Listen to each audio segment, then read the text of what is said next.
Story about a Barbie doll. Dun dun dun. Okay.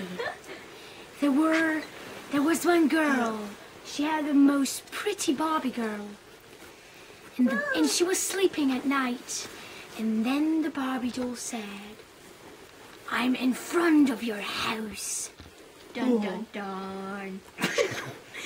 And then she's going to her mom, Amanda, we will call her Amanda. And she said, "Mom, the Barbie doll was saying she's in front of my house." You're just dreaming, Amanda. That's not true." And Jency goes back to her bed. And then the Barbie doll said, "I'm in the first floor." Dun, And so, dun, dun. and so Amanda goes to Mom and said, "Mom, the Barbie said she's in the first floor." "Amanda, I told you you're just dreaming, okay?" She goes back.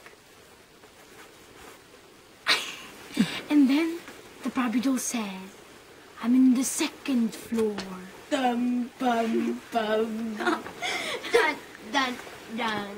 And then she goes to Mom, Amanda, and she said, "Mom, she said she's in the second floor. Amanda, you're really dreaming. If she says that again, then I will take the Barbie doll in the trash." And so again, she come and the Barbie said, "I'm in your floor." And the little girl came down. Dun dun dun. And there was everywhere blood. Dun dun dun. Stop that! And the mother was dead. Everywhere was blood.